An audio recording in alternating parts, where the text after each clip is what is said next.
wrestling fans of the internet. Welcome back to another episode of the Mainline at Linwood Wrestling Legends.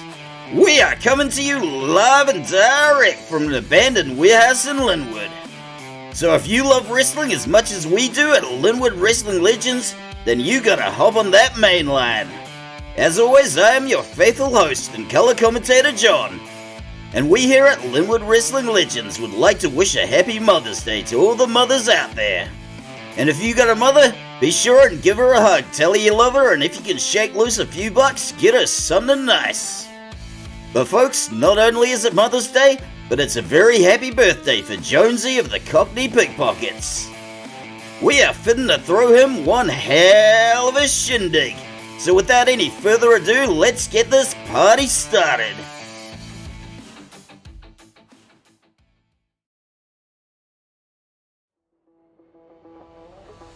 Folks, we wanted to start this bad boy off with a hot match, and this one coming up is north of Caliente. After a long absence, we're seeing the return of the Queen of the Rotor, Fernanda Cavalera. After losing her title shot last year, she is working her way back up from the bottom, and the first stop is La Femme Brutale, Marisa DuValier. We wanted to open with a hot match, and goddammit, that's exactly what we are gonna do. So Linwood, let's do this and let's go ringside right now!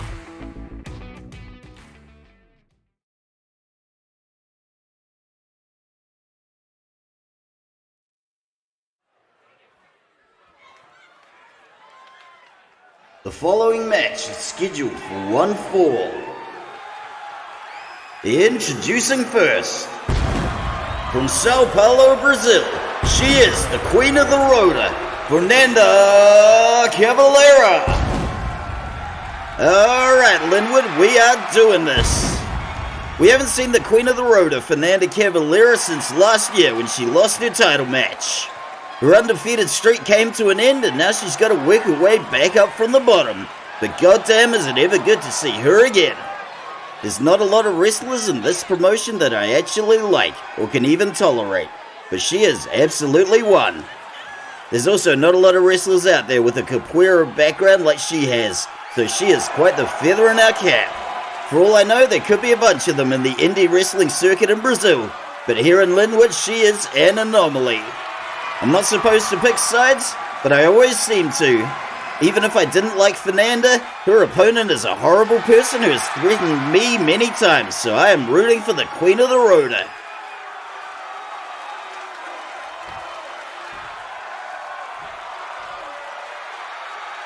And her opponent, from Marseille, France, she is La Femme Brutale, Marisa DuValier. We saw La Femme Brutale back in action last week at that women's fatal 4-way, and she has lost absolutely none of the brutality or bloodlust that made her such a big draw or such a huge liability to this promotion. She may very well have failed the psych exam for the French army and the gendarme in her hometown of Marseille. Quite spectacularly, I might add. She may have been blackballed from every legitimate combat sport due to said brutality and bloodlust, but I do believe she's finally found her footing here. And because nobody else would touch her, we got her cheap.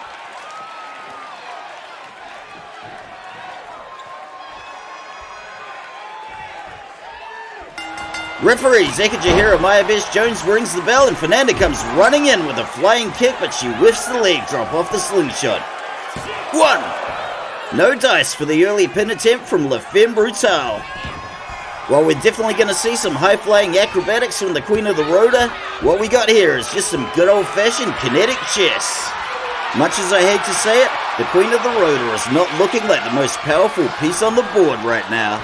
And here's a little useless trivia for you. The Queen is the most powerful chess piece thanks to Queen Isabella of Spain. She overheard one of her courtiers explaining how useless the Queen was in chess, and she took it just a little personally. Needless to say, the rules of chess changed pretty quick under her administration. Somehow it made the game more interesting, then it caught on, and that's why it is what it am today. But back to the match. La Femme Brutale getting in a cheap shot. She has zero respect for the authority of referee Zekajahira Jones. Good golly, Miss Molly, that's a fancy roll-up, and we got a 1 and a kick out. Hopefully the Queen of the Rhoda is starting to find her feet, and if she can't, they're pretty hard to miss because they're right there at the bottom of her legs. Round and round and round we go, and we got a beautiful tilt-a-whirl head scissors. Fernanda Cavalera is taking control of this match, and we got a stiff knee to the face. Fernanda goes outside the ring and whiffs the slingshot attack. That was embarrassing, but not as embarrassing as it will be for you if you miss the great specials at our merch stand. We're seeing another game of kinetic chess, but can the Queen take the board this time? Oh yes she does, and that was a beautiful backdrop suplex. DuValier stunned on the ropes. Here comes Fernanda, but DuValier had it scouted. La Femme Brutale proving that she can kick pretty hard too, and we are seeing a lot of kicks left, right and center. And I can't say I'm really surprised, because kicking is pretty much all they do in Capoeira. Oh, whiffs the leg drop again. She is not having any luck with those springboard attacks tonight, and now she is paying the price. And speaking of paying the price, that Road Fox Terrier is back and he is trying to sneak in without paying. Security is already luring him away with some dog treats, so the situation is well in hand.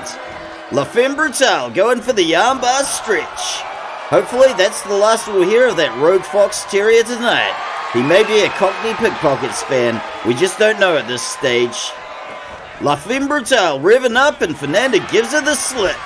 DuValier has got brutality on her mind, and here it comes. Marisa held the championship last year, and it's safe to say she wants it again. She is getting in the cheap shots where and when she can. Going for the kick, but Fernanda catches and counters. Queen of the Rhoda's got her by the scruff of the neck, and I got a funny feeling we're about to see something special. Up and over she goes. Down low she goes. Hit scissors. Into the dropkick. That was beautiful. Let's see that again. That was quite the spirited comeback from the Queen of the Rhoda. Let's hope she can take control of this match going forward. Fernanda Cavalera is riding high, but she better not get complacent. Fortune can be a fickle thing, and much like Sid Meier's Civilization 6, sometimes all it takes is one decisive move. But as for Civilization 7, I wouldn't touch that crap if you paid me. Might as well just bin it and work on number 8. Sweet backflip from Cavalera, and this match is revving up. This Linwood crowd has nowhere to go, nothing to do, and no money to do it with. So they are loving every second of this brutality and bloodshed. La Femme Brutale is straight up unloading on her opponent. It's looking pretty grim for the Queen of the Rhoda. If she's got anything in her bag of tricks, she better dig deep and whip it out. And speaking of whipping, these two are whipping the tar out of each other with a good old-fashioned slobber knocker. Referee Zekajahira Jones is cool, calm and collected during all this, and that's what makes him such a great referee. Bring it on, says La Femme Brutale, and it is indeed being brought. These two are punching each other faceless, and this is some great family-friendly entertainment. Round and round she goes, and we got another roll-up. 1. And a reversal. 1. Another reversal. 1. And they're kicking out. And they are looking to kick off again. Fernanda gets it to her feet, and into the corner La Femme Brutale goes. I was hoping we were going to see an avalanche, but I guess you can't win them all. La Femme Brutale revving up, and this is bad news for Fernanda Cavalera. But it gets worse. Hey, out of the way, referee Zekajahira Jones. That would have been a good shot if not for referee Zekajahira Jones standing in the way. That's the kind of crap I'd expect to see from referee Tom Herb, but not a referee like Zekajahira Jones. Fernanda is countering back, but can she turn the tide? Into the corner goes La Femme Brutale. Oh, good gravy. I think we're about to see an avalanche up. Whoa. Whoa, what the hell was that? I have never seen that before. And I think it's about to get even better, because there goes the rotor kick. Booyah! Roll it back, Ernie. We're seeing the Queen of the Rotor in fine form indeed. We got this 1-2 combination of a handstand head scissors and a beautiful rotor kick. But is there any coming back from Marisa DuValier? I guess we're about to find out. 1, 2. Oh, so close. How much more is it gonna take to put down La Femme Brutale? We're really into the weeds of this match. Fernanda going for another rotor kick, but she gets countered with a knee to the face. DuValier is coming back, and we have seen this punishing combination before. Down goes the Queen of the Rotor, and the pendulum swings. 1, 2. Oh, so close. This match could go either way, and I am on pins and needles. DuValier riveted up for something big. Good gravy, we gotta see that again. One of her signatures, the brisure du visage. Is this enough for the pin? 1, 2. Oh, so close. DuValier is not happy about that. The Queen of the Rotor looking like she is in a world of pain. This crowd is saying fight forever, and man, I wish we had the time. Into the corner she goes. Oh, I think we're gonna see it. Boom! French Bulldog. Let's see that again. There is no mistaking this French Bulldog for a Boston Terrier. Is that gonna do for the pin? 1, 2, 3. La Femme Brutale takes the win. Let's go see some highlights from Ernie the cameraman. Quite frankly, it's about time our general manager Todd Sorensen started taking some of my suggestions. I've always told him to open the show with a hot match, and this one was red hot. As hot as the chili peppers that bear the name. Although that said, the green chili peppers are hotter than the red. So bear that in mind next time you listen to Blood Sugar Sex Magic. This is a match that really could have gone either way. It's got to be a bit of a disappointment for the Queen of the Rotor, but we haven't seen the last of her. La Femme Brutale gets just that little bit closer to getting her championship back. She's still got a few obstacles in her path, but this is a good first step. Either way, let's hope this match sets the tone for the rest of the matches tonight. So congratulations to Marisa DuValier on this win. She looks like she's been through the ringer, but most importantly, she's still rocking that haircut, and she's still got that tattoo of a bumblebee that says "Let It Be." It's gonna be a sad day if she ever gets that one lasered off.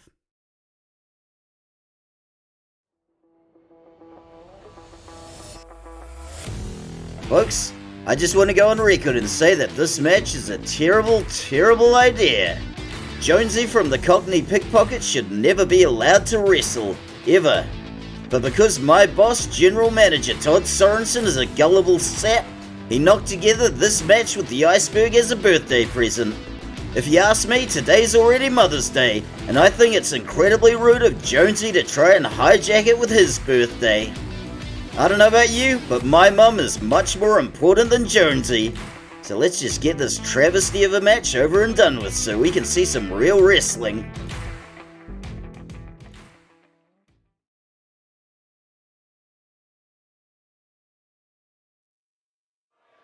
The following match is scheduled for one fall.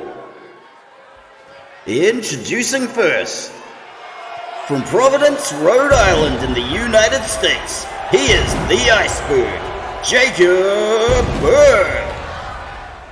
The Iceberg is in the house and this party is just getting started. If Jonesy was going to wrestle anybody on his birthday, the Iceberg is probably the safest choice. Not because he can't deliver in the ring, but purely and simply because he has horrifically injured or maimed a lot less people as a wrestler than he ever did in his former career as a stage magician. It's a bit of a running gag around here, and it shows how low your career has sunk as a magician that you have to become a wrestler. And it shows how low you've sunk as a wrestler that you have to wrestle Jonesy on his birthday. What's going on here? Something doesn't seem right. What the actual crap is going on here? Ymir the Frost Giant is beating up Jonesy, and that's not cool. If Jonesy's getting beaten up, I want to see it in high def with replays and highlights. I feel cheated. But apparently we still have a match, and referee Zeka Jeremiah Jones rings the bell and we are away. There is definitely a story here as to why the Frost Giant would do this, and I'm going to get to the bottom of it. I have no idea why the Frost Giant wants to break off a piece of the iceberg, and oh yes, I have many ice-related puns on standby. I have been waiting for this day, and this is John's time to shine. But back to the match, and the iceberg's day just got a lot worse. The Frost Giant has been teasing a return for quite a while now, and maybe this is it. Iceberg getting driven into the corner. He is trapped, but he is powering his way out. Ymir just shrugging off his blows like unpaid parking tickets. Frost Giant catches an arm and breaks him off a stiff headbutt. Into the ropes he goes, and into the big boot. I don't know if our general manager Todd Sorensen knew about this, but this is one hell of a bait and switch. Referee Zeka Jeremiah Jones was not picturing this when he put on his underpants this morning. Well, at least I hope he's wearing underpants. We're not that kind of show, so you perverts need to look elsewhere. Frost Giant staggered against the ropes. The iceberg is probably caking his underpants in fear right now. And my god, I hope he's wearing some, because we got 4 more matches and nobody's going to want to get in the ring after that. Iceberg knocks him down with a clothesline. Can he get the pin? 1! Kick out after the 1. We are about to see just how brittle the iceberg's bones are. And my god, will you look at that display of strength. Down he goes. Iceberg rolling out of the ring to safety, and we are going to the cardboard. If the iceberg thought he could escape, ooh, he was wrong. And now he's getting choke slammed on the apron. It's not a nice thing to happen on Mother's Day or Jonesy's birthday or quite frankly any day. We are back in the ring where we belong. Frost Giant shoots underneath and oh good brother.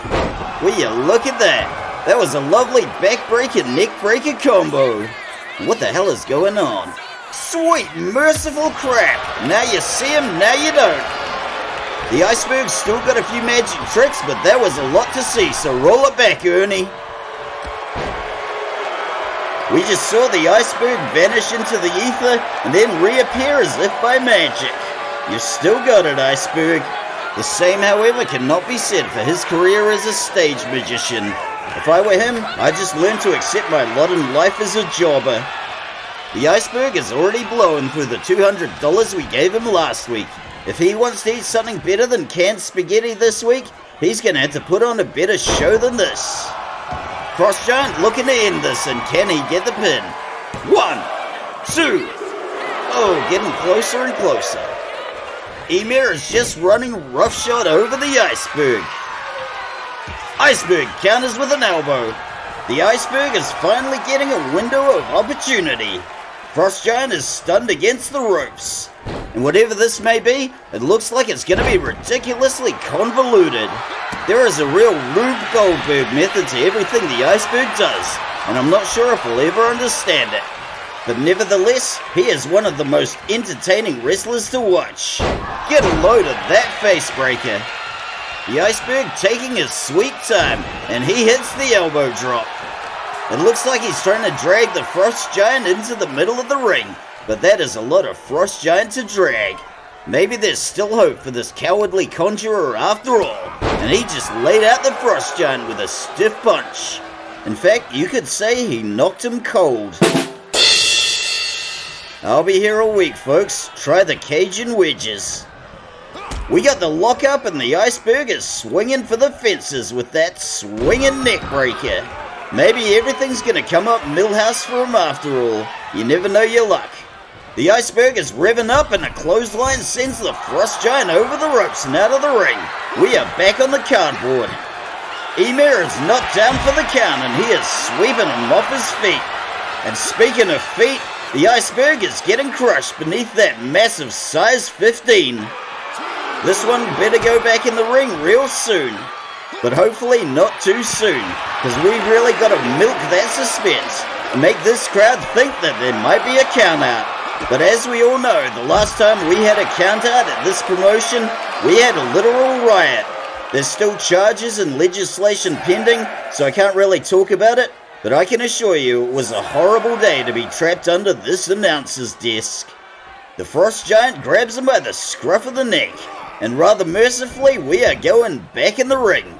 And the only thing worse than having a riot on our hands would be having a riot and then realizing that I had really bad diarrhea. So let's hope that never happens to your old buddy John.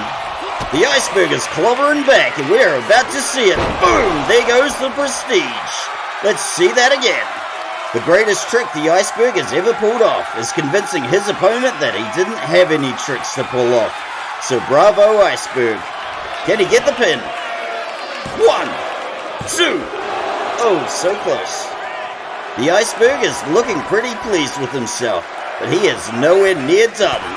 But the Frost Giant is officially done with his nonsense.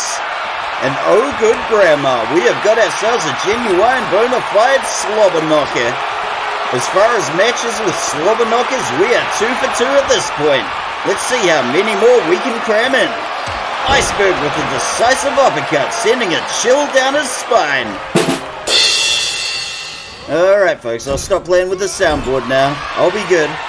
Iceberg with a spirited comeback, but the Frost Giant stops him cold. Alright, I promise that's the last time, but you gotta let me have that one. Ymir hitting another backbreaker, neckbreaker combination. The iceberg is getting whooped from pillar to post. And here comes Mjolnir, the hammer of Thor. Can he get the pin? 1, 2. 3. Ymir takes the win.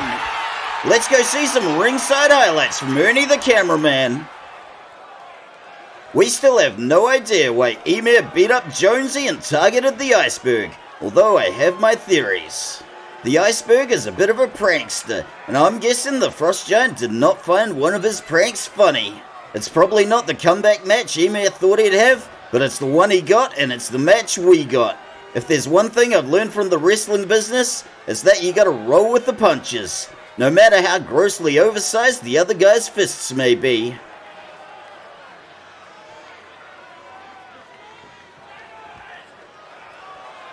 So congratulations to Ymir the Frost Giant. It's a rather unusual species of victory, but it's still a victory, and victories should be celebrated nevertheless. And speaking of which, last we heard, Jonesy is still unconscious. The important thing is that the rest of us should eat his birthday cake before he wakes up.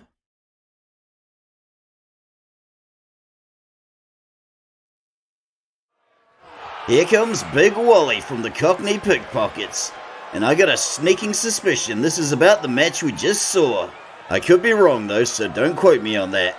So let's hear what Big Wally's got to say about Jonesy's situation.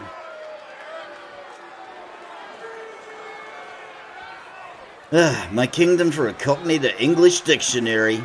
Really? His doctor told him that? Sorry sir, but you've got a pain in your gulliver. And here comes the shakedown. I gotta admit, this is much better than the last grift the Cockney Pickpockets had. They used to send Jonesy out on the street to pretend to get hit by cars, and then they would shake them down for cider and Turkish delight. Let's see if the Frost Giant takes the bait. And here we go, another Norwegian who speaks better English than all of us. It's like he's rubbing our noses in it, but he's got you there. Jonesy is a lot of fun to beat up.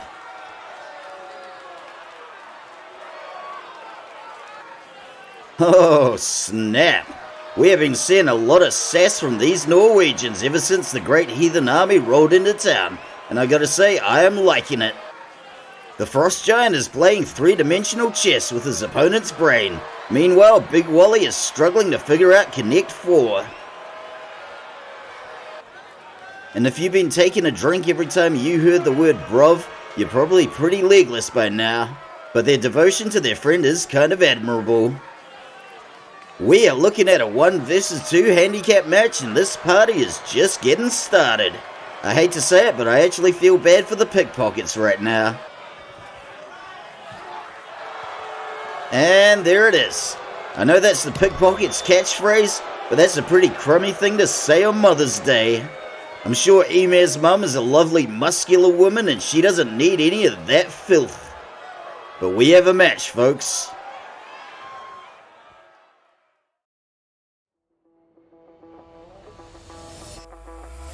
Now this, folks, this right here is a match. The godmother, Madrina, is still stinging from her loss to the Shield Maiden Skater 2 weeks ago, and all the drama that followed. She is looking to get back on top and assert some dominance in this war against the great heathen army. But to do that, she's gonna have to go through Lady Liberty, Maggie Dixon. Lady Liberty is one of the absolute best in our women's division, and if I'm being honest, my favorite wrestler at this promotion. Victory in this match may be a tall order, but can the godmother Madrina break the back of the American horse? Let's go ringside and find out now.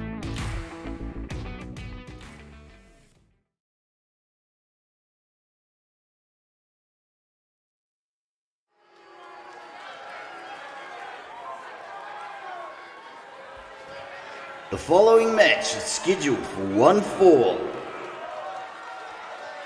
Introducing first, representing Sector Del Muerte, from Brownsville, Texas in the United States, she is the godmother, Madrina.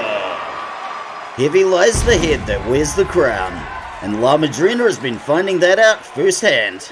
After the disappearance of their padrino, Alonso Constanzo, Madrina took power and took control of Sector Del Muerte. And while they have been making more in merch sales under her leadership, she has managed to embroil them in a full-on war with the Great Heathen Army. Things got pretty out of control last week, as Madrina attacked Skater the Shield Maiden as she was on her way to the ring for her match with Elena. We've managed to keep the two of them apart this week, but our wrestlers are a contentious bunch and things could kick off any minute, and any of you could be collateral damage. As for me, I'm safe and sound under this announcer's desk, but the rest of you are kinda screwed.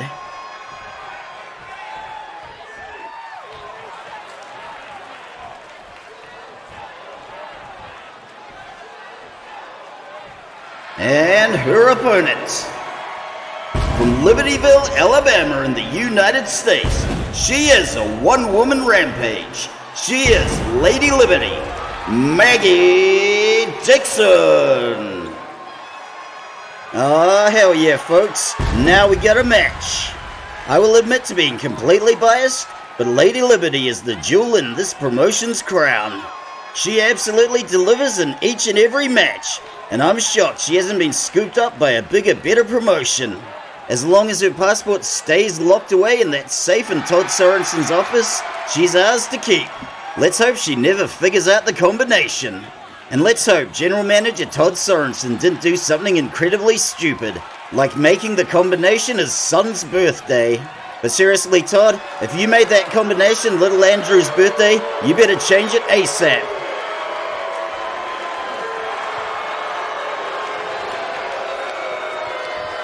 Referee Jessica Shushrimskevich rings the bell, and we are going for some old school kinetic chess. And what is up with all these referees with wacky names? I'd say it makes me appreciate referee Tom Herb all the more, but that would be a lie. I haven't appreciated referee Tom Herb since the Linwood screw job, which he has still not apologized for. Good God, that looks painful. The godmother is cranking that arm for all it's worth. Lady Liberty giving her the slip, and she gets the hammerlock. Another sneaky reversal from Madrina, and up and over she goes in the fireman's carry. Madrina is really trying to snap that shoulder. And there goes another fireman's carry takeover, and a shotgun dropkick. The godmother has a lot to prove after her last stinging defeat, so this could be an uphill battle for Lady Liberty. We have yet to see any meaningful resistance from Maggie Dixon. And as the biggest Lady Liberty fanboy out there, I can't help but be concerned. But on the other hand, sometimes the one-woman rampage needs a bit to rev up, and nobody makes a better comeback than Maggie Dixon. The godmother is going for the early pin, and she barely gets a one count. She is absolutely smothering her opponent. And just remember, you can't spell smother without mother. And this is an absolute mother of a beatdown that we are seeing. But then again, how weird would it be if it was an absolute daddy of a beatdown? Unless that daddy was an absolute deadbeat dad, in which case it's a deadbeat daddy of a beatdown. In which case, it's not much of a beatdown, because that deadbeat daddy's just drinking beer and watching TV all the live long day. Lady Liberty scores a 5 count with the knuckle sandwich. And if you want something tastier than a knuckle sandwich, why not hit up our concession stand? Madrina hitting the dragon screw and sticking the elbow drop, and my god, what pointy elbows she has. And if you're a deadbeat dad drinking beer and watching this show to avoid spending time with your kids, you should be ashamed of yourself, sir. Linwood Wrestling Legends does not condone any acts of deadbeat daddery. Lady Liberty going for the neck crank. And just a reminder that it is Mother's Day, so if you got a mother, give her a hug and tell her you love her. But for God's sakes, don't crank her neck like Lady Liberty just did to Madrina. Stiff uppercut from the godmother, and I think I saw Lady Liberty spitting a little blood. And now she's spitting a lot of blood as she goes face first into the turnbuckle. We got some merciless frying pan chops, and Lady Liberty is not going to have a good time taking off or putting on a t-shirt later. Can the godmother get the pin? 1, 2. Ooh, Lady Liberty kicks out. There's still life in the American horse yet. And folks, this is why I wish we could play licensed music. American Horse by The Cult would be an amazing theme song for Lady Liberty, but YouTube says no. Godmother going for the over the shoulder, but Lady Liberty gives her the slip and sweeps her off her feet. And because it's Mother's Day, we are giving all mothers... Oh, what's going on here? Mysteriously, we're in the middle of the ring, but don't question the magic of pro wrestling, folks. Don't ask no questions. Where is the godmother going? Apparently nowhere, because Skater the Shield Maiden refuses to let her chicken out. As I was saying before we were so rudely interrupted by that act of cowardice on the godmother's part, because it's Mother's Day, all mothers are getting one free Cockney Pickpockets bobblehead. One bobblehead per mother. Oh god, look at that headbutt. That had to hurt. Can Lady Liberty take the pin? 1, 2. Kick out after the 2, but let's see that headbutt again. Remember kids, don't try this one at home. Unless you also fell off the jungle gym at age 7 and had to get a steel plate implanted in your forehead like Lady Liberty did. But that seems oddly specific. Lady Liberty looking for safety against the ropes, but there is no safety to be had. Maggie Dixon goes down and the godmother is trying to drag her somewhere. Maybe to the center of the ring. Madrina hitting the double knee drop, and we got a backflip and another double knee drop right to the old bread basket. Can she get the pin? 1, 2. Oh, getting closer and closer. It's looking pretty grim for Lady Liberty, and oh god, we've seen this before. Here it comes, and boom! Yo, run it back, Ernie. This is the sultriest elbow drop you've ever seen, and it's a little something for all the lonely middle-aged men in the crowd. Can the godmother get the pin? 1, 2. Oh, so close. And if you're a mother who needs a break from your kids today, you can put them to work in our let them loose in our supervised arts and crafts area. Nothing to see here, people, just move along.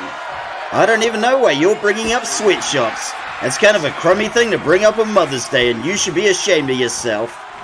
Lady Liberty going for the powerbomb, but Madrina is punching out. Good gravy, we got a swinging neck breaker. Madrina is feeding off the adoration of this crowd like a hungry hippo. Oh wait, that doesn't sound right. Lady Liberty getting clocked with a leg lariat, and with those stiletto heels, that's gotta hurt. But you know what doesn't hurt? Liking this video and subscribing to Linwood Wrestling Legends. Lady Liberty on the apron, and she whips the godmother into the ropes, and she is going sky high. Booyah! Look at that elbow drop. That was amazing. 1, 2. We got the kick out, but let's see that again. I have seen a lot of Lady Liberty's matches, but I have never seen the American Eagle take flight quite like that. That was truly breathtaking. The tide of this match is turning, and Lady Liberty is going for the rear naked choke. Can she sink it? Referee Jessica Shushrinskevich and Tilo Kolov looks on, and Madrina is powering out. This match is still anybody's game and totally up for grabs. Madrina coming in with some stiff chops. Lady Liberty gives her the slip. Into the rope she goes, and down she goes with the drop toe hold. Can she get the pin? 1, 2. Oh, nearly a 2. And folks, I just gotta mention, my main man and recent subscriber Daniel, shout out to Daniel, has suggested that I branch out and do my commentary on other sports. Unfortunately, wrestling is the only sport for me at the moment, and look at that float over neck breaker. But I am open to the idea, and I am open to suggestions. I have never been able to stay awake for an entire cricket match, but any other sport is up for grabs. How hard can it be? There's usually one team that wants to get the ball somewhere, and another team trying to stop them. And occasionally you get those sports where one guy with the gloves punches the other guy with the gloves. Look at that, running meteora to the back. But like most people outside the United States, I don't know and I don't care about that ridiculous handy game you'll play. So I can scratch that one off the list. At least with a sport like rugby, I can kind of follow it. Anywho, back to the match. Madrina into the ropes. Lady Liberty goes for the headbutt, but she is countered. We got a bit of a reverse snapmare and some stiff knees to the face. And look at all that blood. Theoretically, I could do MMA, but to be honest, folks, that bores the ass off me. I mean, where are the stories? Where's the drama? Where are the tables and chairs? And no, I'm not interested in asking what's real and what's not, because wrestling is as real as I want it to be, goddammit. And Madrina has gone to the cardboard. Coming back in the ring for another swing. Lady Liberty grabs her by the scruff of the neck, and I think we're about to see something special, and oh yes we are. Oh, boom! Liberty Bell DDT! Run it back, Ernie. There is not a lot I can say about the Liberty Bell DDT, because it is just simply perfection. And this has got to be the end right here. This has got to be it. Can she take the pin? 1, 2, 3. Maggie Dixon takes the win. Let's go see some highlights, lovingly curated by Ernie the cameraman. We saw quite a bit of cowardice from Madrina in this match. She is clearly still stinging from her loss to the Shield Maiden Skater and all that happened afterwards. And speaking of Skater, she was not about to let Madrina chicken out of this match, and she was the unofficial enforcer. All cowardice aside, another stellar performance from Lady Liberty. As a completely biased fanboy, Lady Liberty can do no wrong in my eyes, and nobody can convince me otherwise. Congratulations to Lady Liberty on another stellar victory. Unfortunately, it's not going to be a happy Mother's Day for Maggie Dixon. Maggie and Brandy's mother is a leathery old ashtray of a woman, and she is outside this warehouse picking up dirty old cigarette butts right now. We've seen her before in previous episodes, and it's not a pretty sight.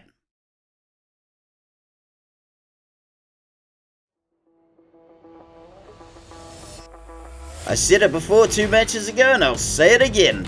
This match is a terrible, terrible idea. But make no mistake, folks, I am not worried about Ymir the Frost Giant. Don't worry about him, he'll be perfectly fine. Some people out there might say that avenging the beatdown of their friend Jonesy is a noble pursuit, but Gazza and Big Wally of the Cockney Pickpockets have no idea that they are walking straight into a meat grinder face first. Us folks in Linwood hate us some Cockney Pickpockets, so this match is gonna be very enjoyable for all of us. Let's go ringside right now and see what fate befalls these 2 clowns.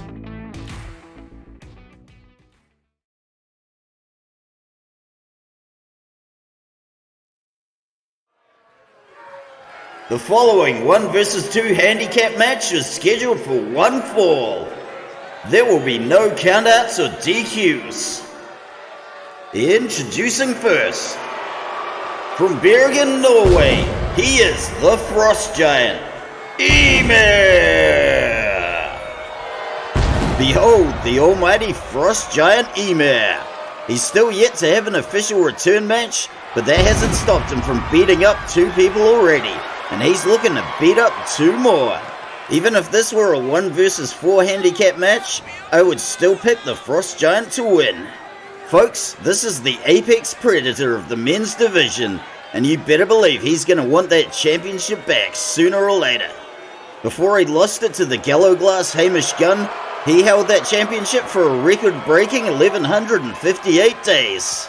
That's longer than just about any relationship I've had, but that says more about me than him, if I'm being honest.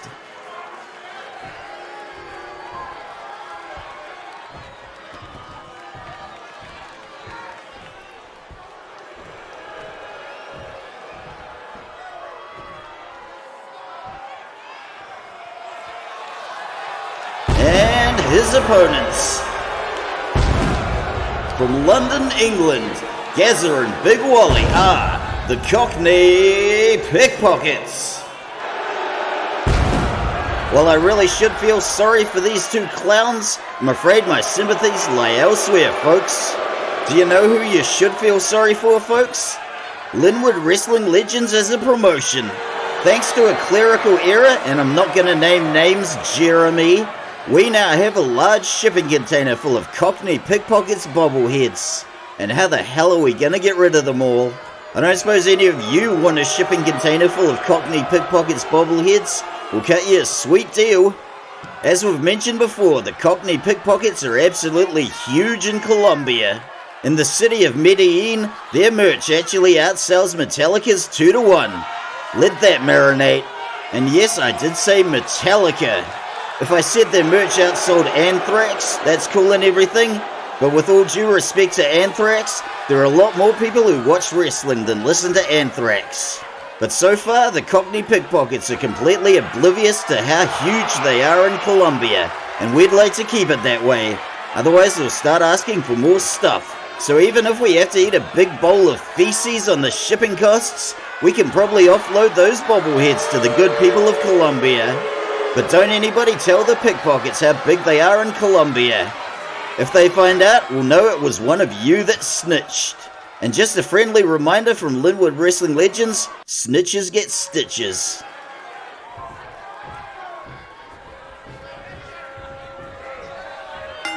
Referee Tom Herb rings the bell, and I do not envy his job in this match. Noted philosopher Biggie Smalls once put forth the question, what's beef? Well folks, you're looking at least 500 kilos of it, and probably about half of that belongs to Big Wally. We're seeing a lot of strikes thrown and a lot of strikes landing. Frost Giant stunned against the ropes, but he is countering back. Big Wally trying to get a grab, but the Frost Giant is just brushing him off like a piece of lint. The Pickpockets are hell-bent on getting some revenge for the brutal attack on Jonesy. Say what you will about them, and believe me I have, but that kind of devotion to a friend is admirable. And folks, a thought just occurred to me. What if we just buried that shipping container full of bobbleheads in a landfill? You know, like Atari did with all those copies of E.T.? But just imagine if it gets dug up by archaeologists like 8,000 years later. They might look at those bobbleheads and think they're religious idols and be all like, these must be the gods they worshipped in their time. Now that would be incredibly embarrassing. But I have just been informed by one of Todd's minions that there is a wrestling match happening right in front of me, and I can either do my damn job or go back to living in my mum's basement when I can't pay the rent. Beautiful choke slam from Big Wally.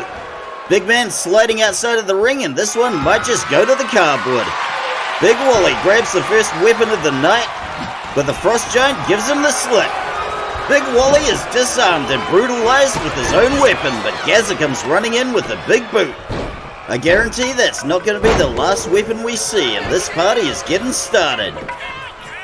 One! Oh, kick out after the one. Big Wally attempting to rally the imaginary fans in his head. All the fans in Colombia might be cheering for him, but this Linwood crowd does not want what Big Wally is shoveling. Good gravy, that was a beaut. Roll it back, Ernie. This backbreaker neckbreaker combination is going to require a lot of cider and Turkish delight to make right. Ymir is revving up, and there goes the pin attempts. Oh, broken up by Gazza.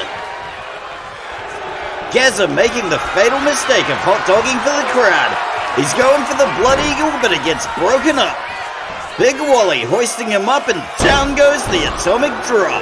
That's got to rattle the Frost Giant's tailbone.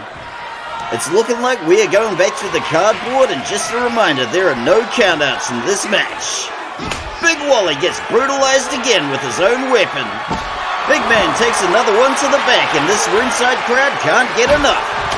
Gazza trying to run in with a pool cue, but the Frost Giant says no.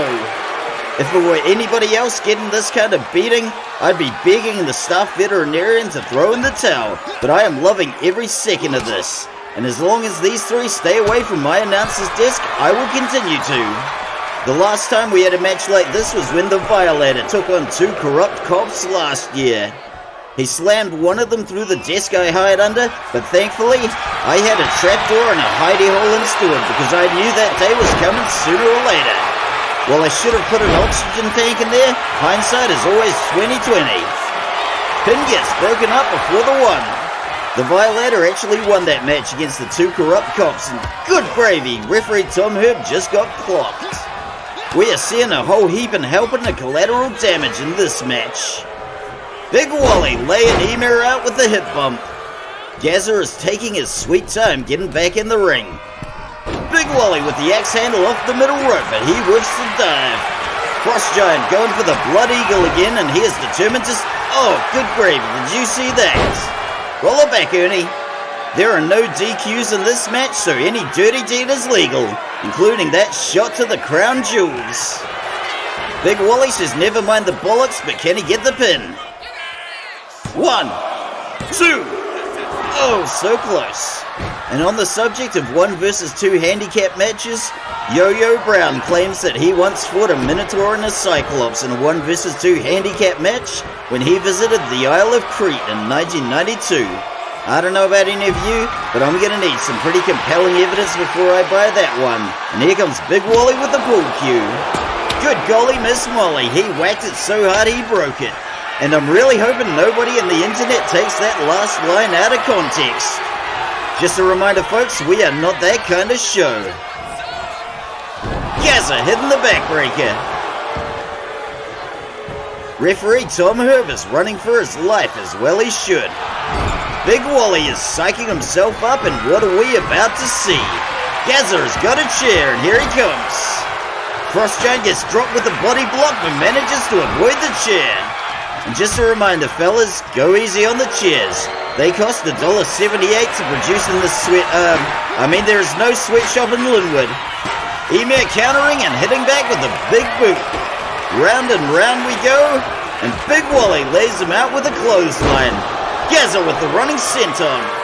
Big Wally trying with the chair, but the Frost Giant rolls to safety in the nick of time. Gazza going topside, and there goes the body splash. This may very well be a no count out affair, but one way or another it's got to go back in the ring. Just a reminder that pinfalls only count in the ring. But for now, the Pickpockets have only got revenge on their minds. Now Gazza, if you take all the weapons, there's not going to be any left for anybody else. Sharing is caring, fellas. Big Wally swings the chair, but Gazza takes some collateral damage. Nice one, Big Wally. We seem to have a limitless supply of pool cues, but there's another one. Big Wally misses the leg drop. Some of the other wrestlers are complaining that they can't play a game of pool in the rec room, but it's first come, first serve as far as the cues go. Here comes another chair. Apparently that's why this audience is on its feet, because we've taken all the chairs. Just remember, boys, $1.78 for each chair. We ain't made of money. The Frost Giant is absolutely cleaning house. If Gazza and Big Wally are starting to have regrets, it's a little late to walk it back now. But here's something you won't regret. Hitting up the merch stand. Free Cockney Pickpockets bobblehead with every purchase. 1 per customer. We got another backbreaker, neckbreaker combo, and Gazza goes down. No matter who takes the win tonight, there are going to be a lot of stitches on both sides. Our staff veterinarian Francesca is going to be very busy. Big Wally hiffing the Frost Giant back into the ring. Big Wally trying to rally the crowd to his side, but unlike the good people of Medellin, Colombia, this Linwood crowd has no love for the Cockney Pickpockets. And Gazza comes in with a chair to break it up. Ymir looking to stick that Blood Eagle, and it is tap or snap. Gazza wisely chooses tap, and Ymir the Frost Giant takes the win. Let's see some highlights from Ernie the cameraman. I hate to sound like a wet blanket, folks, but this victory comes as absolutely no surprise. Ymir the Frost Giant has now officially beaten up all 3 members of the Cockney Pickpockets. Quite simply, Gazza and Big Wally never had a chance against this mountain of a man. If Ymir had taken on both members of the Motor City Machine Guns, different story. But there is no denying the power of Ymir's Blood Eagle finisher. Frost Giant 3, Cockney Pickpockets 0.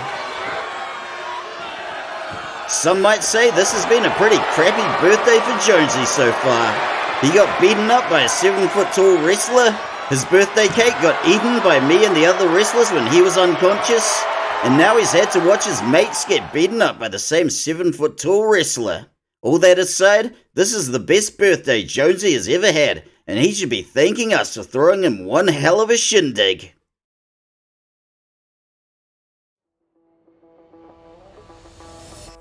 And finally, we are back to some real honest-to-God wrestling.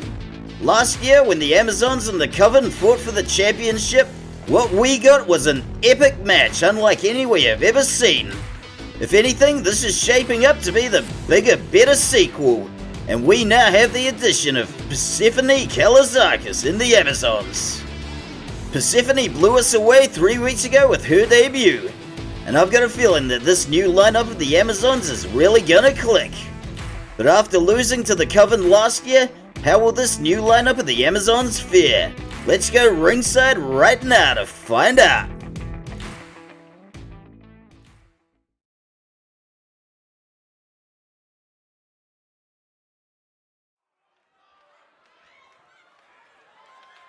The following tag match is scheduled for one fall. Introducing first, from Thessalonica, Greece, Athena Kanakaridis and Persephone Kalazakis are the Amazons. Alright, Linwood, we are doing this.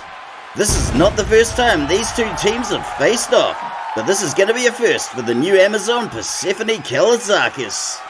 This one's got all the makings of another Odyssey, and just a reminder, we have locked the toilet, so if you need to go, just hold it in. If you can't hold it in, find an empty beverage cup or suitable receptacle. Toilets will be open again at the conclusion of this match.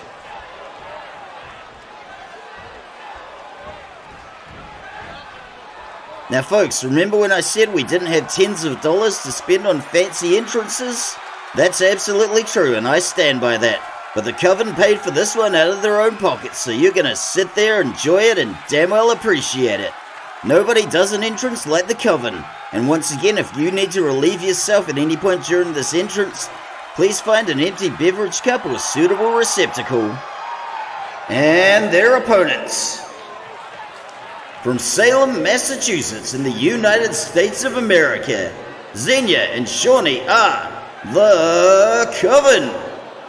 They are vicious, delicious, and a little superstitious. They are the Coven. Tonight, they are accompanied to the ring by their sister Helena, and I can't wait to see what this diabolical duo have cooked up. We've seen Helena out there strutting her stuff in a few matches, but now it's time for the Sisters of Sorcery to step up. One could almost say there's a supernatural telepathic link between Xenia and Shawnee, and I believe I did just say it, so there you go. And like the other wrestlers on our roster that lean into the dark arts, these 3 absolutely have magic powers. And those magic powers are as real as wrestling itself. See? Look at that. How do you explain that? One would think that blowing out a lantern would make the room darker, but instead it just made it brighter. That's counter to everything we know about physics, so therefore it's magic. And while we're still waiting for the Coven to use their magic powers for something that everybody could enjoy, like turning Kimberly Sullivan into a newt, we'll take what we can get. And just a reminder that if you would like a personalized voodoo doll of your least favorite wrestler, you can find them at the Coven section of the merch table. I myself purchased a Jonesy voodoo doll, and after 2 weeks of sticking pins in it, it finally paid off tonight. Explain that to me, oh doubting Thomases. I'm telling you, magic powers.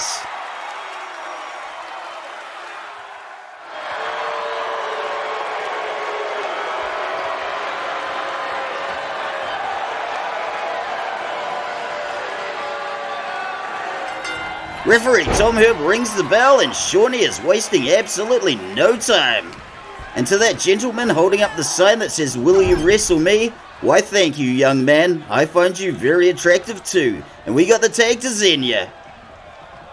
We got the whip to Shawnee, a stiff knee strike, and another stiff knee strike. It's a 1-2, buckle my shoe, 6, 7, 8, 9, my bacon is smelling fine. And we got Persephone with the side headlock takeover. We're seeing those Olympic wrestling skills on display. We got a little bit of ballet, and round and round and round we go, and over the ropes Xenia goes. Persephone Kalazakis taking advantage of her stunned opponent and dropping her to the cardboard with a sweet dropkick.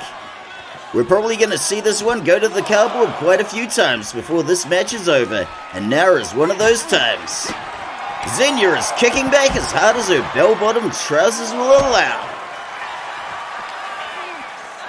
It looks like we're going back in the ring, and in terms of ring cardio, both of these teams put the men's division to shame. With the possible exception of Linwood Knight, who I've seen drink for 3 days straight. Persephone is clobbering away and hopefully carving out a nice lead for the Amazons.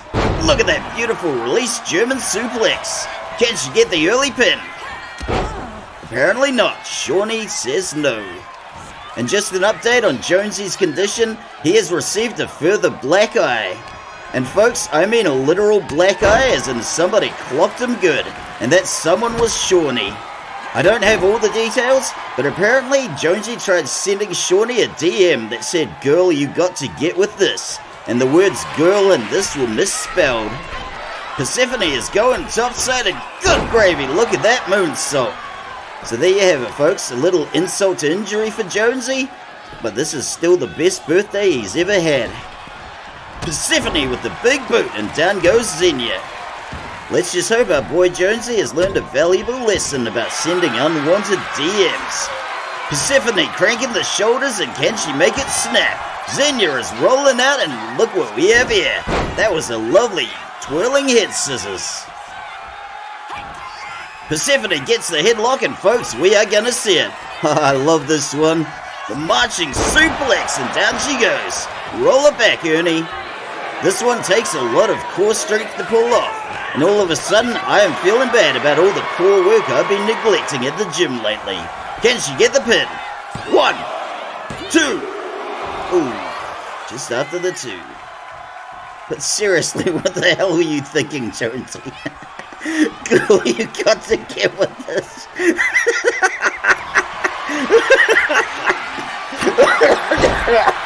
Oh, I'm sorry, folks. Xenia is getting whipped into the corner, and I'm gonna try and keep a straight face. God damn you, Jonesy.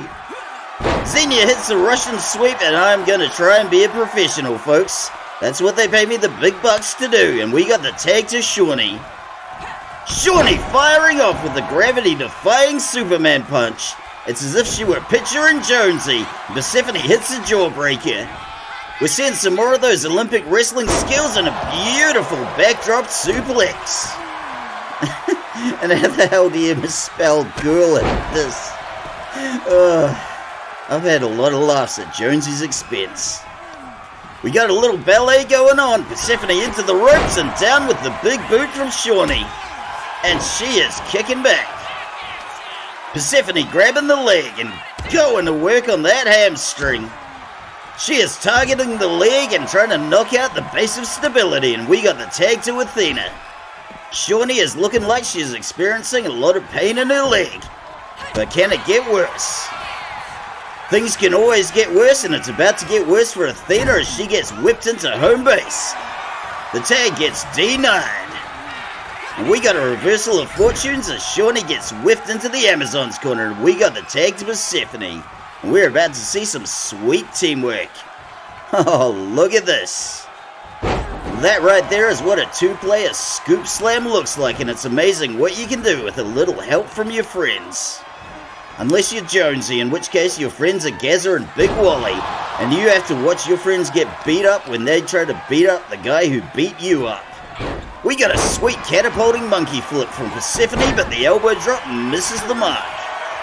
We got a little bit of a back and forth, but Persephone is getting the upper hand, and back into the corner Shawnee goes. And another tag is denied. Shawnee slips the back and Persephone counters with an elbow. Shawnee with a forearm off the springboard. We are seeing some superb wrestling on display from all four wrestlers. A little ballet and Shawnee gets whipped into her own corner. And into the Amazon's corner she goes. And what is Persephone going for here? Up the springboard like a rat. Good gravy, look at that victory roll. Only a one count, but that was a thing of beauty, so let's see that again. I have never seen a victory roll off the springboard like that, so my mind is sufficiently blown. The Coven is going to be looking to make up some of that lost ground. We got a bit of a whip, some ballet, and Persephone goes into her own corner.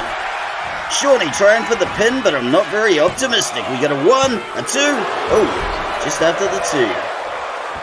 This is exactly the kind of match this crowd came here to see tonight.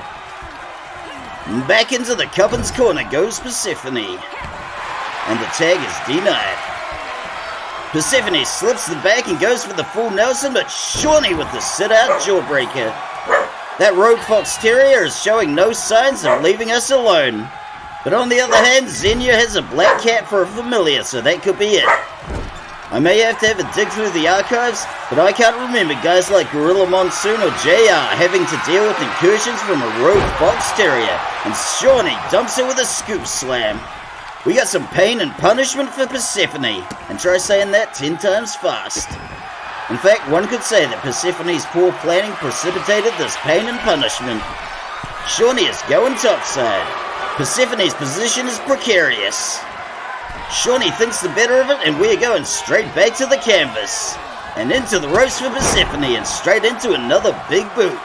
Hey, down in front, Xenia, I can't see a damn thing. The ballet goes round and round. Shawnee gets whipped into home base and clocked with a sweet drop kick. Persephone is going for the alley-oop. And folks, I have never met anybody else in real life named Persephone. I once knew a Rottweiler named Persephone, but everybody just called her Seth. So if I struggle to properly pronounce Persephone publicly, then, that's on me, I guess. Persephone is clocking Xenia, and she goes straight to the cardboard. And as far as alliteration goes, there's not a lot I can do with Xenia's name, so I'm not even going to try. Xenia is walking wounded on the cardboard, and she is about to eat another one of those delightful marching suplexes. The people on the barricade are absolutely loving this. Persephone proudly parades her pugilistic prey to the public. And she's going back in the ring. Not the first time we've spilled out onto the cardboard, and it won't be the last. Usually supermarkets are happy to give away their old cardboard boxes, but when we went around asking for them, all the supermarkets told us to get bent. And what have we got here?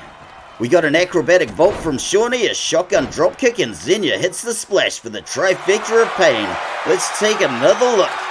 This is phenomenal teamwork, and oh yes, you better believe I'm going to reference the Motor City machine guns, because they would give this the thumbs up. We are spilling out to the cardboard again, and we have been on one hell of a journey during this match, and we still got a ways to go. You just don't see this kind of wrestling in singles matches, and the tag division never seems to get its due. Some people see the tag division as second place to the singles division, but John the commentator sees all. And whoa, look at that! Now that was a side headlock takeover if ever I saw one. But let's be honest for a second, folks. We all know the main event is after this, and we all know it's going to be a squash match. 1, 2, and we are getting closer and closer. With that in mind, I put it to whoever books this show that this match should have been the main event. We got the roll up into a pin. 1, and a kick out after the 1. Xenia slipping in a cheeky little punch to her opponent's back.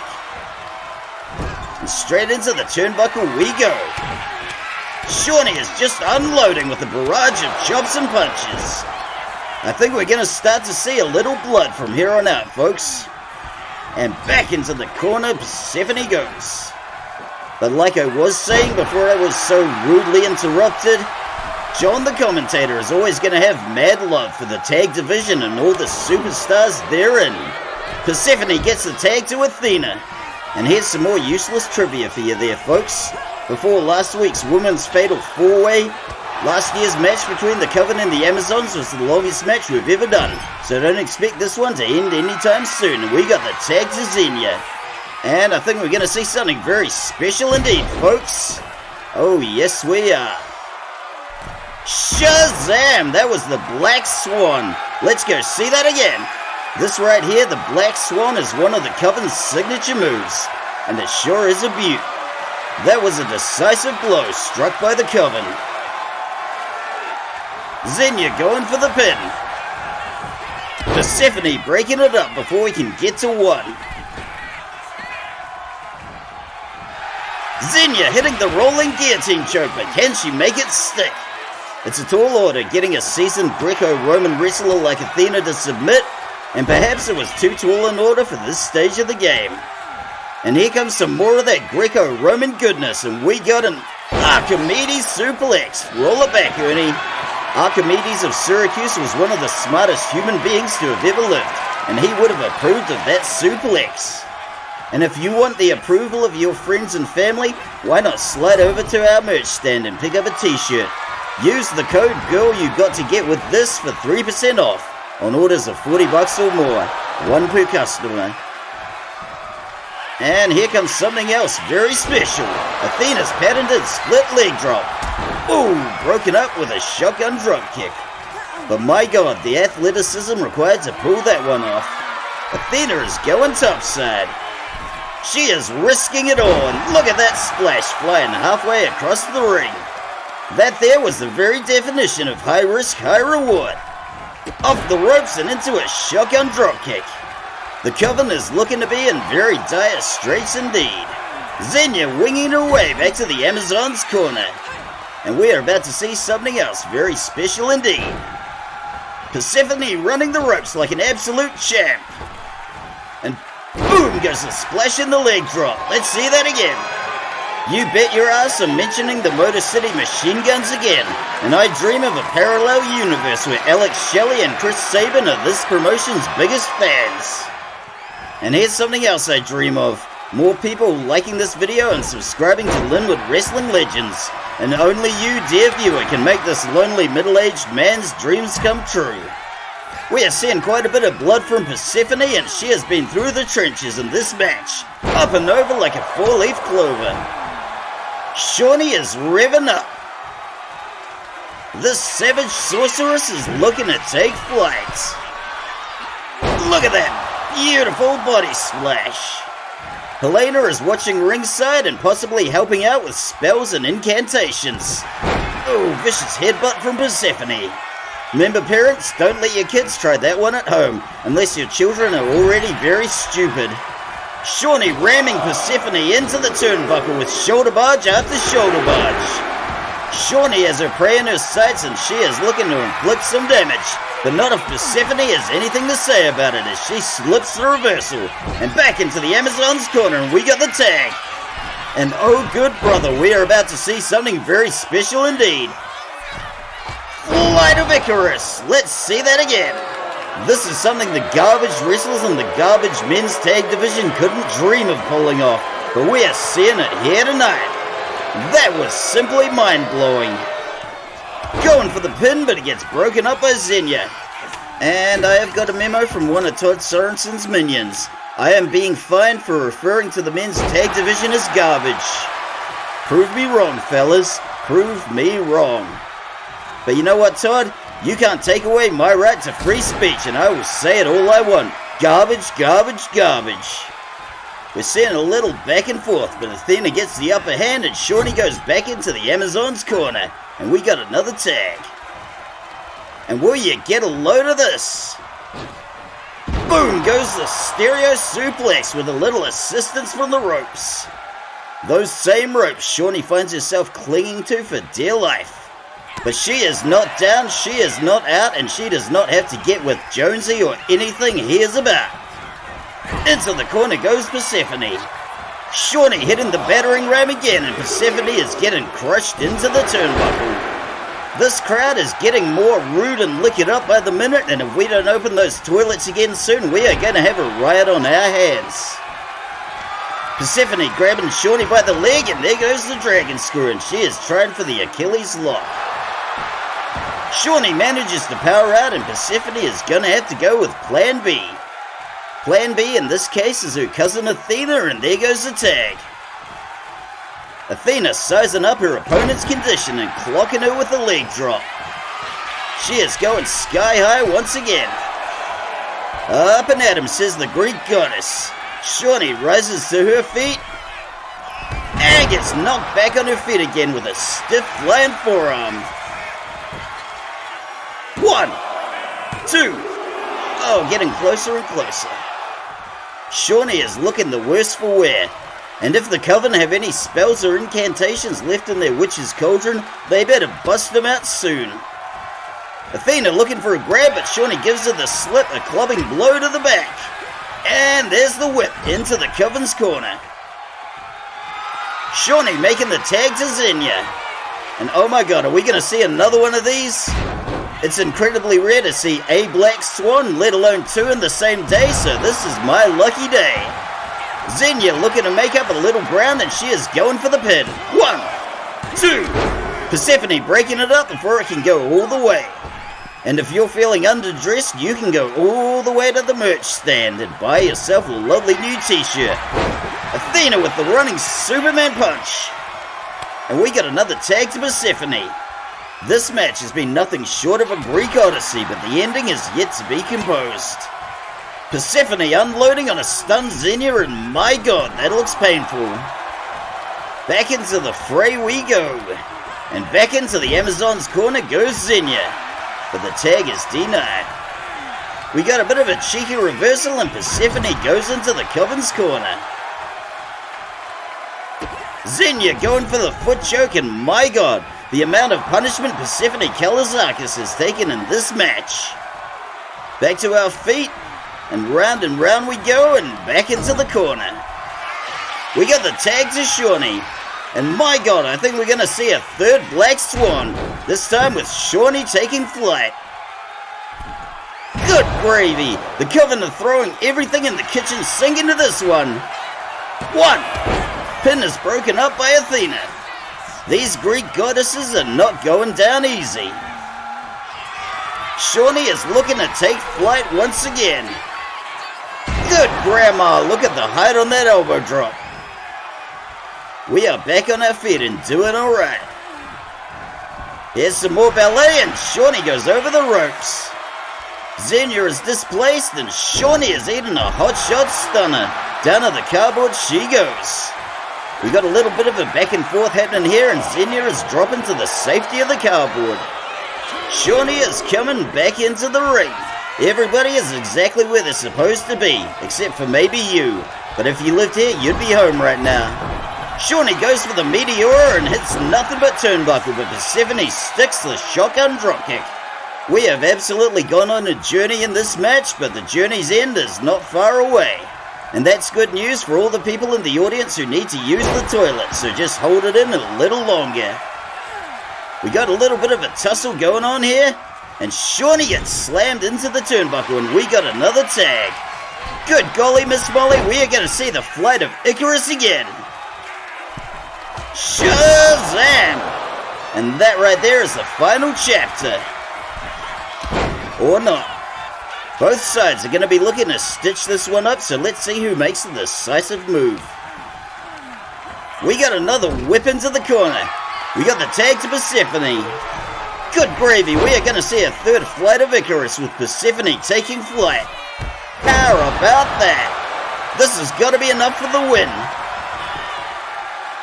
1, 2, 3. The Amazons take the win. That was one hell of an odyssey, so let's see some highlights from Ernie the cameraman. This was a match that absolutely delivered in every possible way. I stand by what I said earlier, and I think this one should have been the main event. There is nothing that can top what we just saw in this match. The only question going forward is going to be how long is it going to take the champ to squash Homeboy LuvShark.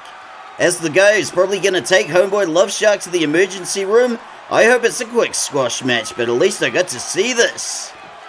With this victory under their belts, the Amazons are all set to challenge our champs, Las Gardas Calaveras, for the women's tag titles, and I can't wait to see that one.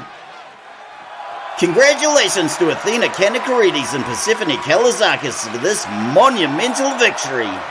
And yes, all you people in the audience, the toilets are now open again, so do what you gotta do. And I've gotta say that this new lineup at the Amazons with Persephone Kalazakis is absolutely clicking, and I can't wait to see more.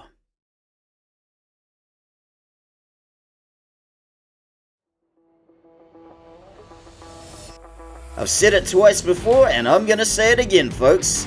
This match is a terrible, terrible idea.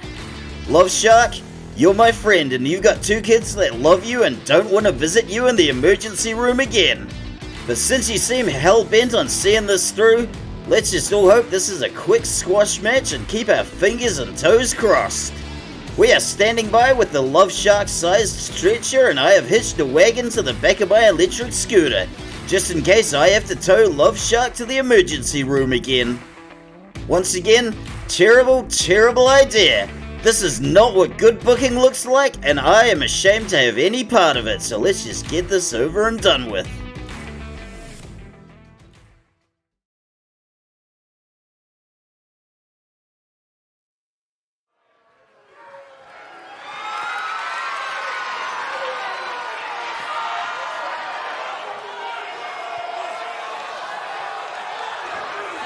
The following LWL Men's World Championship match is scheduled for one fall.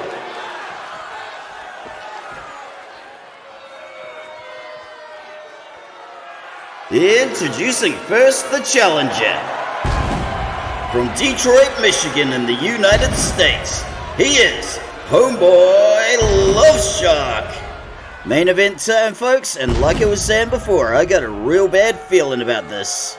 I know I say that every time LuvShark steps in the ring, but 9 times out of 10, who's taking him to the emergency room? It's John the commentator. And as you can imagine, that is not an easy thing to do on an electric scooter with a man of Homeboy LuvShark's girth. But this time I came prepared, and I've got a wagon attached to the back of my scooter. I just hope it can hold his weight. And his opponent, and current LWL Men's World Champion.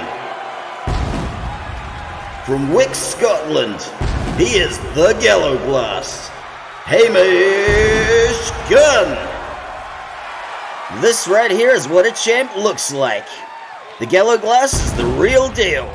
This stalwart Scotsman went to hell and back to get that title, and suffice to say, he views any attempt to take it as a very direct and personal threat, and he will respond in kind.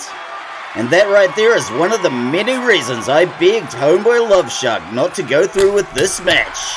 But because LuvShark played basketball in high school 30 years and 100 kilos ago, he has deluded himself into thinking that he is a top-tier athlete who can take that title.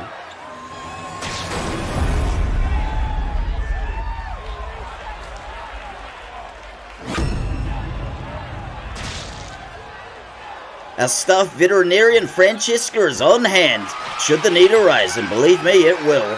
While LuvShark's dedication to his kids is indeed admirable, there are much safer and better ways to make your kids think you're cool. Normally, I would suggest bribery and corruption, but unfortunately, LuvShark doesn't make that much at his day job as a used car salesman. As for all of us at Linwood Wrestling Legends, we get paid weekly. Very weekly indeed. Sometimes I even fantasize about going back to my old job of pretending to get hit by cars for money. Sure, that was brutal, but I didn't have to do it hiding under a desk. Unfortunately, the old getting hit by cars for money doesn't pay like it used to because everybody's got dash cams these days. Those dash cams ruined my livelihood, and I yearn for a simpler time. Believe me, I've had much worse injuries and a lot more of them during my time here than I ever did playing in traffic. And just a reminder, kids don't play in traffic. I shouldn't need to say that, but here we are.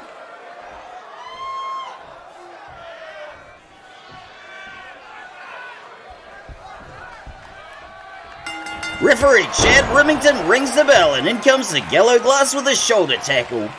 Homeboy LuvShark is not much of a threat to his title, but the Gallow Glass is taking any threat very seriously.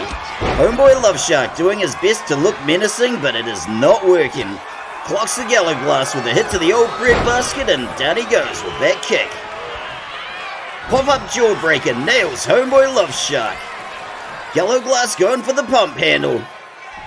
But he is struggling to lift the sheer girth of Homeboy LuvShark. If you've ever seen Kung Fu Panda, or just about anything Jack Black's been in, this is basically that, with Homeboy LuvShark as Jack Black. Oh, he's going for the powerbomb. Boom! Yellow Glass gets nailed with the powerbomb. LuvShark calls this one the Detroit Crab, but it's basically a Boston Crab that he's trying to pass off as his own. And here's a fun fact, at least one MMA match has been won with a Boston Crab. Even if wrestling wasn't real, which it absolutely is, the Boston Crab is a legitimate submission move. I never thought I'd say this, but Homeboy LuvShark just might have a shot if he can use all that mass to his advantage. Once again, just like Po the Panda from Kung Fu Panda. The Yellow Glass is a veteran of the Scottish backhold style of wrestling seen at the Highland Games, and he has put in LuvShark through the ringer. And here's another useless piece of trivia. Bagpipes were originally introduced to Scotland by the Romans as a form of sonic warfare. What the Romans didn't count on was the Scots kinda liked them. So here's to the people of Scotland for making lemonade out of lemons for all these centuries. And one can only assume that the Yellow Glass is toying with his opponent. Some of us have been taking bets on how quickly the Yellow Glass will squash Homeboy LuvShark. And because this match has gone on longer than 2 minutes, I have just lost $50. The Yellow Glass is getting the upper hand, as we all knew he would, and it's nice to see some old school kinetic chess on display. This is probably the least... Oh, what's happening here? I don't believe it. It's local scumbag and beverage enthusiast Linwood Knight, and he is making off with the championship belt. Possibly to sell it for some drinking money. We just don't know at this stage, but it's a good bet. The Yellow Glass was not happy about that, and good gravy! LuvShark sucker punches him from the back. This match is going to the cardboard, and for God's sake, somebody pick up that belt before somebody else makes off with it. I'm no expert in animalology, but I'm pretty sure a fox terrier could make off with that belt if he wanted to. Oh God, speak of the devil. Well, for God's sake, somebody hide that belt before he mistakes it for a chew toy. Anytime you security guys want to lure that fox terrier away with some treats, that would be absolutely wonderful, and that way this match could continue in earnest. Well folks, I don't want to jinx it, but I think the terrier-related threat has passed. Oh good brother, there goes the Scottish sickle. Let's take another look. A classic case of misdirection, and LuvShark is laid out on the cardboard. One way or another, this one's gonna go back in the ring. And here we go. Any minute now. Anytime you're ready, LuvShark. Yellow Glass gets him in the cradle, but LuvShark's got the silver spoon, and here comes Little Boy Blue and the Man on the Moon. Off to the corner we go, and face first into the turnbuckle. But we got the reversal, and now LuvShark is eating it. I wish I could say I've got a bad feeling about this, but I'm starting to sound like a broken record. Good gravy! Play it again, Ernie. LuvShark can still hit the slam dunk when the mood takes him. But will that slam dunk be enough for the pin? 1, 2, and do not pass go, and do not collect $200. LuvShark looks like he's revving up for something big. Taking the Yellow Glasses back, but we got a sneaky reversal. Ooh, good gravy, atomic drop. LuvShark is looking down and out, and the Yellow Glass is going skyward. And we're about to see it, folks. Boom, shaluck, boom. Colossal elbow drop from the Yellow Glass. How much more punishment can Homeboy LuvShark take? I'm a little afraid to ask that, but curiosity sometimes gets the better of me. Hamish Gunn looking to sew this one up, and here it comes. Shazam! That was the Bannockburn driver. Let's take another look. This move was used to defeat the English in the Battle of Bannockburn in 1314, probably. 1, 2, 3, Yellow Glass retains. Let's go see some highlights from Ernie the cameraman. It brings me no joy to say this, folks, but I've only got 5 words. Who saw this one coming? We all knew this one was going to be a squash match, but quite frankly, I thought it would be over and done in 5 minutes. Well, truth be told, I thought it'd be closer to 2 minutes, and that's why I am down $50. This could have been a hell of a lot worse, but thankfully this is nothing a few ice packs and some sweet meds from Francesca the staff veterinarian won't fix.